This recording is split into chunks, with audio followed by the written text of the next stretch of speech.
So guys, আজ আমি বানাবো ডিম দিয়ে পনির। তো ভিডিওটা স্কিপ না করে তোমরা ফুল ভিডিওটা দেখতে থাকো। তো এখানে আমি 4টে ডিম নিয়ে নিয়েছি। তোমরা চাইলে 4টের বেশিও নিতে পারো, কমও নিতে পারো।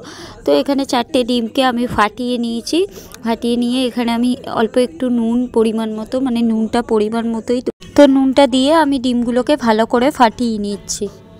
তো এখানে আমার ডিম ফাটানো হয়ে গেছে। এবার আমি 1 কাপ দুধ নিয়ে নিয়েছি। দুধটা হচ্ছে ডিমের ভিতর ভালো করে মিশিয়ে দেবো। তো দেখো দুধটা আমি ঢেলে দিয়েছি, দিয়ে এবার ভালো করে দুধটা মিশিয়ে নেব। এ দেখো এখানে মেশানো কমপ্লিট হয়ে গেছে ফাইনালি এরকম। তো এবার একটা ছাঁকনি নিয়ে নিয়েছি। তোমরা চাইলে চা ছাঁকনিও বা অন্য এমনি যে বড় ছাঁকনিগুলো হয় সেগুলো নিও, কিন্তু বড় ছাঁকনি নিলেই বেশি সুবিধা হবে, কেন চা ছাঁকনির মুখটা ছোট। এই দেখো এখানে আমার যে অসুবিধাটা হয়েছে, বড় ছাঁকনি হলে সেই অসুবিধাটা হতো না। তো যাই হোক, তো আমি ওই ছোট ছাঁকনিতেই মানে কষ্ট করে করেছি। এটা করে নিই, তারপরে দেখাচ্ছি। তো আমি এখানে একটা প্লেট নিয়ে নিয়েছি, আর এই দেখো প্লেটের মধ্যে সাদা তেলটা দিয়ে ভালো করে আমি মাখিয়ে নেব।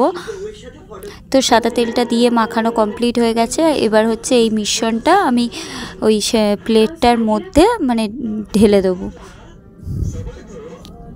তো এই দেখো এখানে আমি পুরোটাই ঢেলে নিয়েছি, পুরো মিশ্রণটা।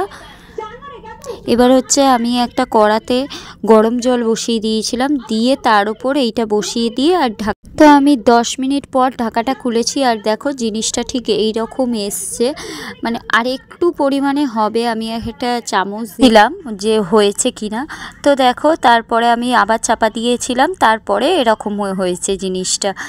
তো দেখো কতটা মানে বলতে নেই সফট হয়েছে। এবার আমি সাইড দিয়ে একটা ছুরি নিয়ে সাইড দিয়ে এগুলোকে আমি ধারগুলোকে কেটে নিচ্ছিলাম, তুলে নিচ্ছিলাম যাতে কোনো অসুবিধা না হয়।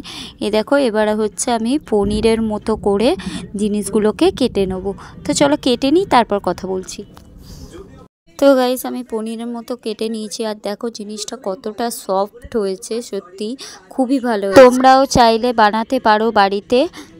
তো গাইস আমি ওটা ফার্স্ট টাইম করলাম, আর এরপরে এটা আমি করে তারপরে তরকারি করেছিলাম।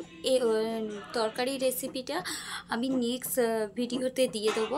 আর জানি না, আমি ফার্স্ট টাইম করেছিলাম, হয়তো কোথাও ভুল থাকতে পারে। যদি কোথাও ভুল থাকে সেটা তোমরা কমেন্ট করে জানিও। নেক্সট টাইম চেষ্টা করব আরও ভালো করার জন্য। তো চলো আজকের মতো ভিডিওটা এখানেই শেষ করছি। যদি ভিডিওটা ভালো লাগে লাইক কমেন্ট শেয়ার আর চ্যানেলটা সাবস্ক্রাইব করে দিও। চলো টাটা।